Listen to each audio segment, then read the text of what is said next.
What's going on, guys? Today we're going to be going over the push-up. You've heard of the push-up, you've done them in gym class, you've probably done push-up challenges. The push-up is a really great exercise for the upper body, the core, and shoulder health, but it's not often seen done well. Actually, for the most part, it's pretty butchered. So today I'm going to go over a demo, show you everything that's right about the push-up and the way that you can get best results and best benefits from it, and then go over some ways that people screw it up and then ways to fix those as well. And then we'll also go over some different ways you can learn it around the house that are a little bit easier if you can't do it off the floor already, which most people can't do it off the floor to start, and that's totally fine. We can work our way to it. And then after that, we'll be going over some programming implications and how to basically put it in your programs for best results as well. The big thing to realize about the push-up is it's basically a moving plank. So all the same rules that apply for the plank also apply for the push-up. So keep that in mind as you're watching me do it. So from head to toe, if you're gonna notice, my hands are on the floor right under my shoulders. You can go wider if you want, or more narrow. Narrow will be harder, wider will be easier. I use a standard push-up, I go just outside my shoulders. They're right underneath. My head is tall, my chin is tucked. It's not kind of up like that. My abs are tight, and I'm not arched, but I'm actually bringing my belt buckle towards my chin. And now I feel my abs a little bit more. So I'm tall the whole way. My knees are tucked as well. They're not bent like this. And as I go down, everything stays the same, except I'm using my upper body, my arms, and my elbows to control the movement. If you want bonus marks, reach out at the top. And everything stays in line. So that's how we do the push-up. From here, we're gonna go over some ways that people often screw it up. And then we're gonna go over some ways that you can learn it at home off some different things like couches and countertops, or even the way you could do it at a gym off an elevation, like off a assisted squat rack or Smith machine, or even a bench. So there's about 5 ways, or 5 of the most common ways people screw up the push-up. So we're gonna go through each of them in different fixes. And the first thing to keep in mind is that being aware of them can often help. Like, you may be making a mistake that you're not actually aware of that's a problem, and just being aware of it can help you fix it. But sometimes the problem is that you may be doing it off a bench or the floor, which could just be too heavy for you at this time. So when you incline yourself, it actually gets easier. You feel lighter. So it would be basically like some people try and do a push-up off the floor, and it'd be the same thing as you only being able to bench press 60 pounds, but someone giving you 130. It's just too heavy. So sometimes the fix has to be that you go to an elevation, which we're gonna go over after. The first mistake that we're gonna go over is just with regards to the chin and the neck. So when you get, and you see this in the plank as well. So I'll be right here, and maybe you'll see this, or even as you're going down, you reach or you look up. So we want that chin tucked. You can think of making a double chin. Something you might not want a double chin, or you might not want to hear that, but in terms of actually keeping neutral alignment and proper core positioning, your neck is important, and you actually just want to think of chucking your chin, and you can even think about kind of making a double chin. So that's the first one. The second mistake is with regards to your shoulder blades. So as you go down, if your shoulder blades and the internal muscles of your shoulder, the little stabilizers that control your shoulder blades and shoulders, if they aren't strong enough for what you're putting on it, you might see this pinching together. And that's basically the muscles not being able to control the joints and the actual bones just clinging onto each other. It's basically your shoulder blades clinging onto your spine so that it has something to be stable with. So that could be a situation where you'd go to an elevation to make it easier, but what's gonna look like is this.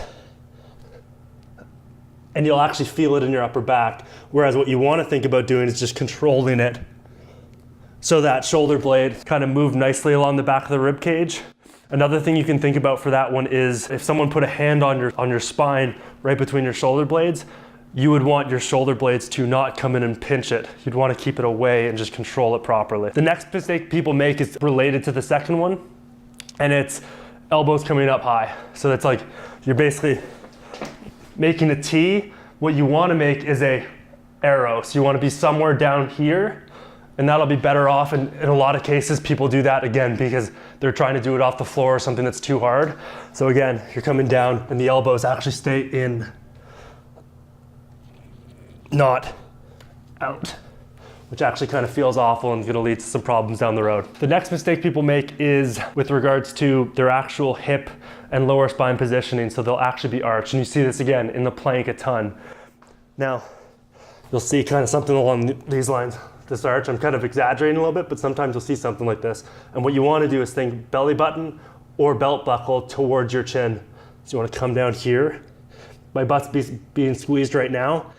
And what I feel is my abs. So when you feel your abs a little bit more, that means you're in a good spot. And you hold this as you go down. The last mistake people make is actually with regards to depth overall. And again, that's usually because they're trying to do it off the floor, which may be too hard, and they stop early. It's similar to a bench press. When people grab a weight that's too heavy, they stop early because they can't go all the way. So sometimes, like we're gonna show you just now, doing it off an elevation somewhere around your house or even at the gym off an assisted squat rack or a Smith machine or a bench can help out there too. So now we're gonna show you some ways in which you can actually learn the push-up a little bit easier than learning it off the floor from home, which you can apply the same rules to if you were going to the gym as well. So if you're at home and you want to learn your push-up, a good way to do it is you got a countertop over there probably. It's probably going to be the highest level you'd want to go off of, and most people can learn from there very easily. You can probably find something like this couch, which is just a little bit lower than counter, which provides a little bit of regression and will make it feel a little bit harder. And from there, you've probably got tables, benches, the side of the couch in terms of the arm of the couch can actually be a little bit lower than this as well. And all of a sudden you're in a position where you can, down the road, maybe 1 or 2 months of learning that way, you can learn off a bench, you can go to the gym and learn off a Smith machine or an assisted squat rack, and even progress to a point where you can do some controlled lowering from the floor or even start learning off the floor as well. So if I was just to do it off the couch, it would look like this. Same way off the floor. Now, when I'm right here, hips are tucked, arms are directly under my shoulder, and when you're off an elevation, I want you to think about setting yourself up a distance that the bottom of your chest is gonna come to the edge. And if you're right here, all of a sudden, it's my belly button. If I'm too far, it's gonna be kind of my upper chest to shoulders. As I push this thing away from me, that's gonna get dangerous, but secure yourself so you're safe. And the same rules apply wherever you are. If you're on an assisted squat rack, anywhere else in your home, make sure that the line is coming right down to the bottom of your chest, and you're thinking about all those things we went over before in terms of making an arrow with your elbows, keeping your chin tucked, keeping your hips tucked, and making sure all that stuff stays basically like a moving plank as you go through your push-up. So that's the push-up. As far as programming it, I program it all over the place for clients. If they really want to focus on strength with it and they have like a weighted vest, or they really want to focus on being fresh for it, you can go at the start of their program. In most cases, I'm going to give them something like 3 or 4 sets, 6 to 12 reps, or if we're actually getting to a point where they're getting lower for the first time, we make it a little bit lower, just to make them feel like they're getting closer and closer to the floor, which can help. Sometimes slower on the way down can help as well. So slower lowering for 3 or 4 seconds. There's a ton of different ways to progress it. Pause at the bottom and all types of things. And I suggest you use it all. And that way you're gonna end up in a position where you're doing them really clean from the floor, and you can do these anywhere. So the push-up's a great exercise, commonly misused and done poorly. And if you pay attention to all this stuff, you're gonna look great and get all the benefits from it. So if you got any questions, feel free to reach out. Hope you get your push-ups right.